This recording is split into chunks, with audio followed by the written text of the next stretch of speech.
Across all history, the truly strong remain shrouded deep in darkness, hidden from society. They carefully erase all traces of their existence, so that when later generations look back on history, it is as if they were never there. But sometimes, even the most perfect plans to erase one's tracks leave unexpected loose ends. This tome was one of those loose ends, left behind in charred ruins. What secrets lie within?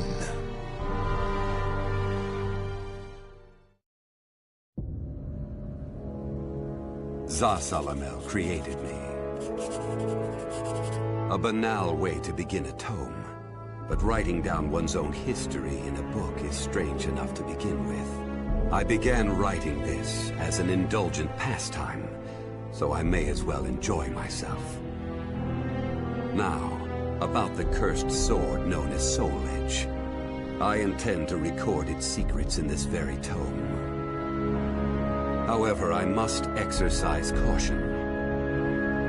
A fitting end awaits all who seek the cursed sword. Some may laugh and call this an exaggeration. Should anyone who has held that sword ever read this tome, though, I'm certain they'll agree with me. The origin of Soul Edge is a mystery.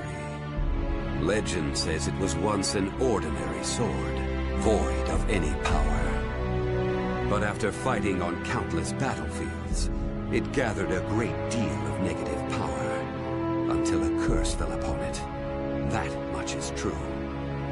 All who took Soul Edge in their hands became slaves to the blade, murdering until they bled their last drop of blood. That is why so few know of it, despite its appearances time and time again throughout history. Until, that is, an age-long past, when there appeared a man with a mind powerful enough to resist the sword's control. He was known as the Hero King.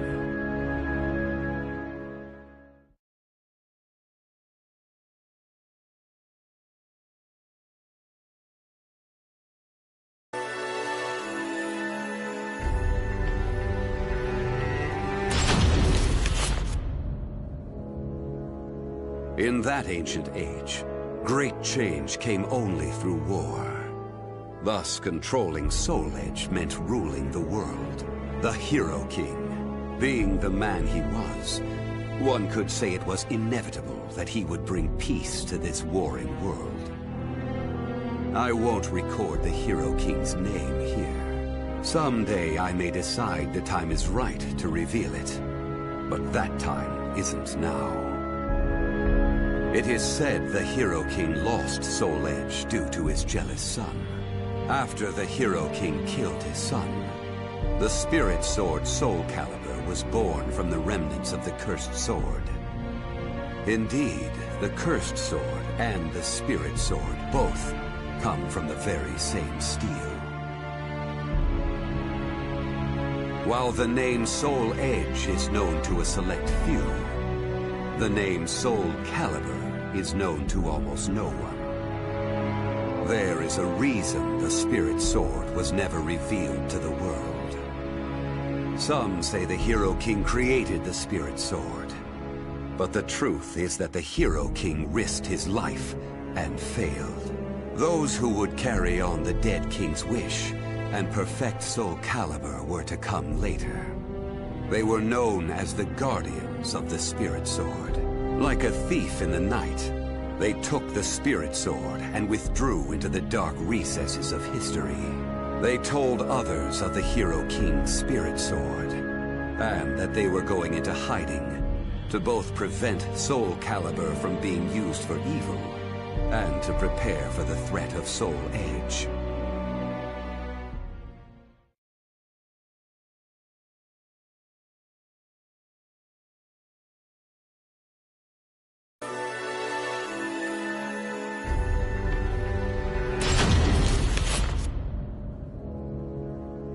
The guardians of the spirit sword only entrust Soul Calibur to a select few.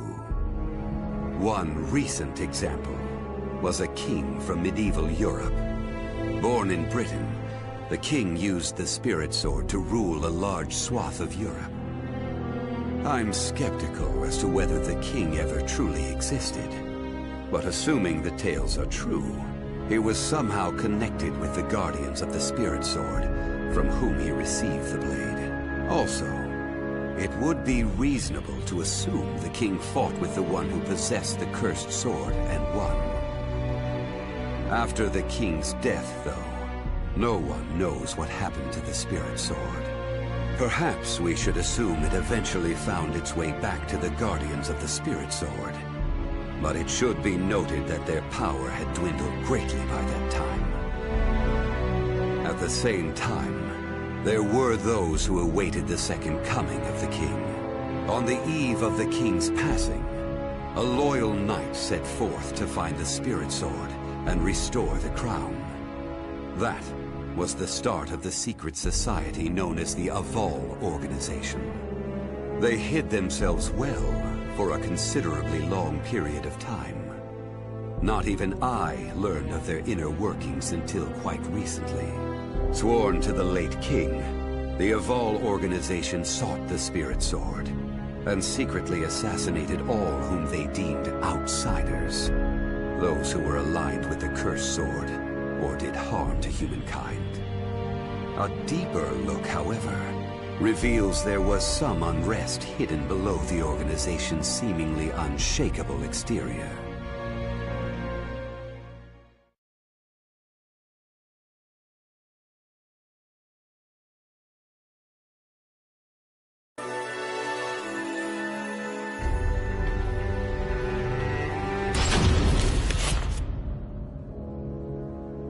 After slumbering in the shadows of history, Soul Edge was awakened by the pirate Cervantes de Leon. Cervantes attacked the ship of one who had won Soul Edge at an auction.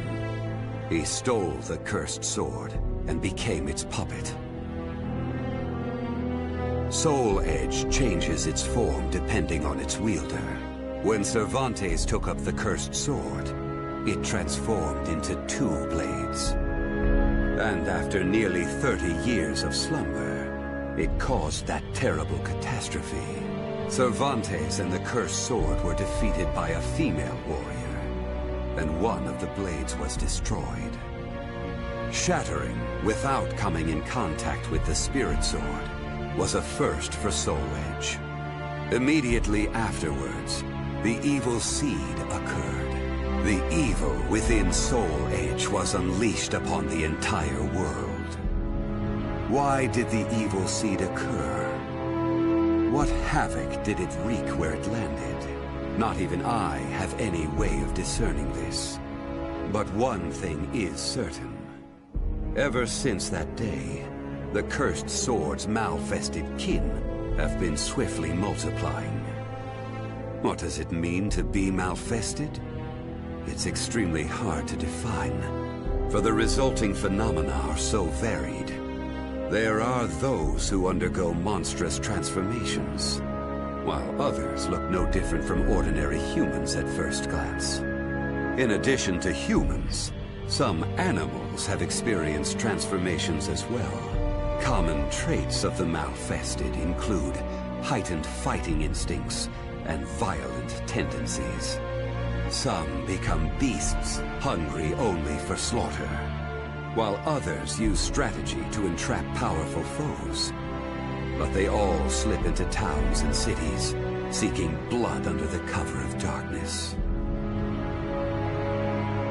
Sometime after the evil seed, the Azure Knight Nightmare appeared. Rumors said he possessed Soul Edge, and his string of indiscriminate murder seemed to agree with this. Personally, I was also interested in discovering this knight's true identity. I then received news that the Aval Organization had encountered him and were defeated. It intrigued me that there seemed to be someone in their organization deeply interested in the evil seed.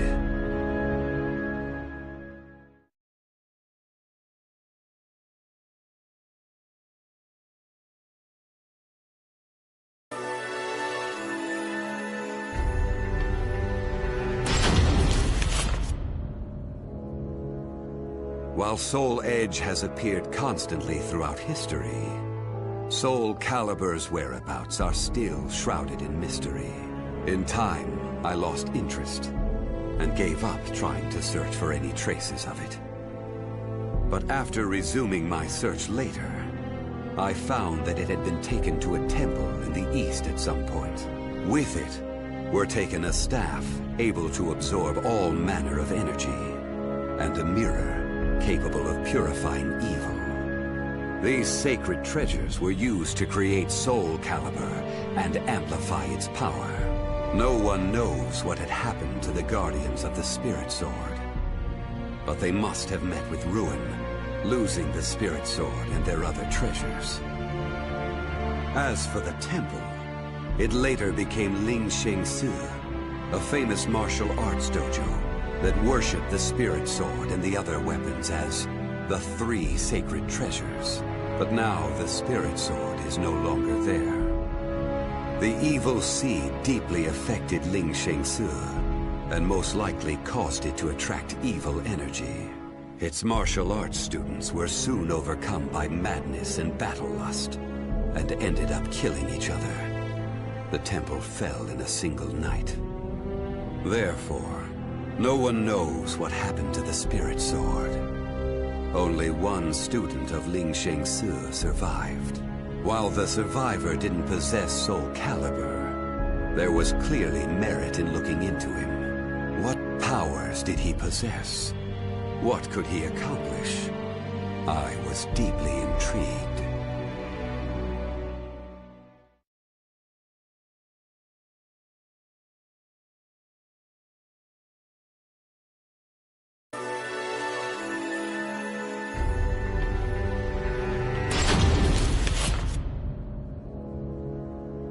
I only started writing this tome as a pastime, but in order to give it a clear perspective, I must reveal my identity.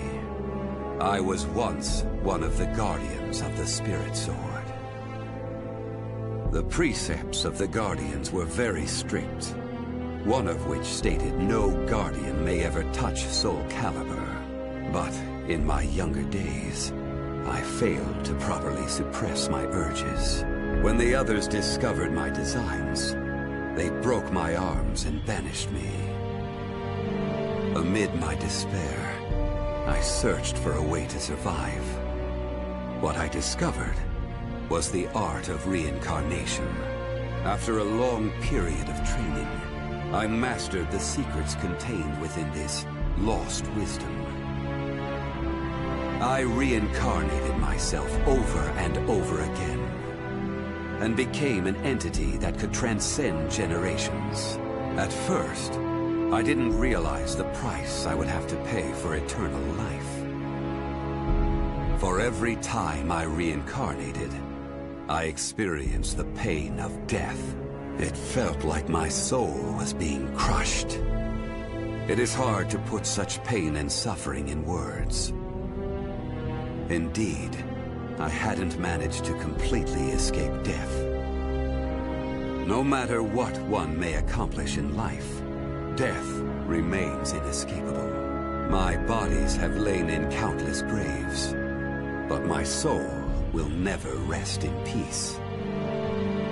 So it was that I came to yearn for the final eternal death I could never have. And such desire began to corrupt my everlasting life. Gradually, I began to seek out death itself.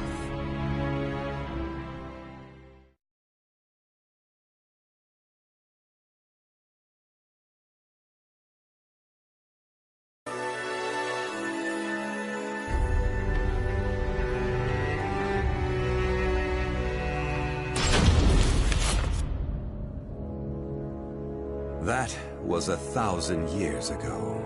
My desire for death was at its peak. That longing for true death led me to even take hold of Soul Edge. Wisdom, power, battle lust. In those days, I felt I could do anything. But when it was over, I was forced to confront just how prideful I had been. was a puppet of the cursed sword, I kept fighting to my last breath. And for what? I fought in an age of endless war that spanned the world, all to establish a certain dynasty. That is all I'll say on the matter.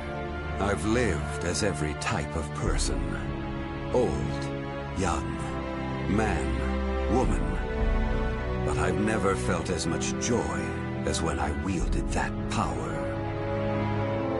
However, not even the cursed sword could free me from the chains of samsara. And so I died, and was born again into this world.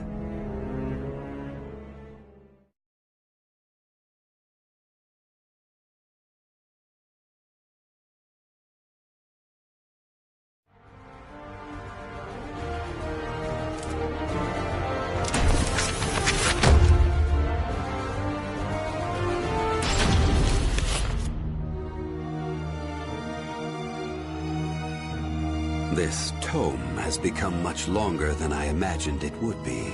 I may have gotten carried away and written a bit too much, but I hope you understand I didn't have time for editing. Not that it matters, as I plan to burn this book to ashes.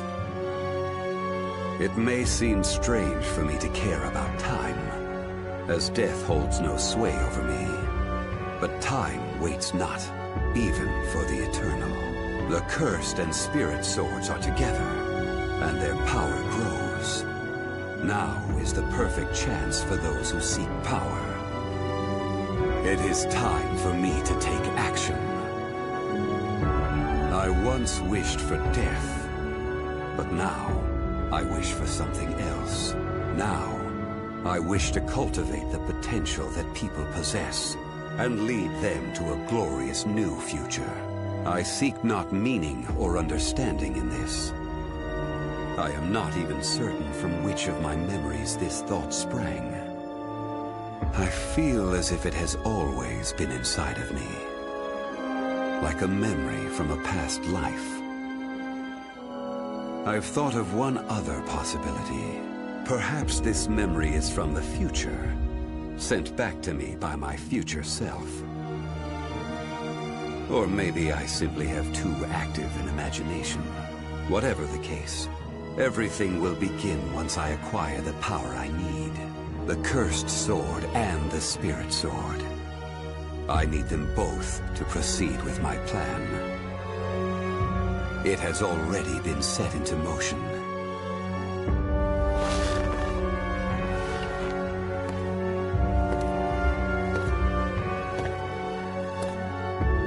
The time has come. Now I shall harvest the fruit of my labors.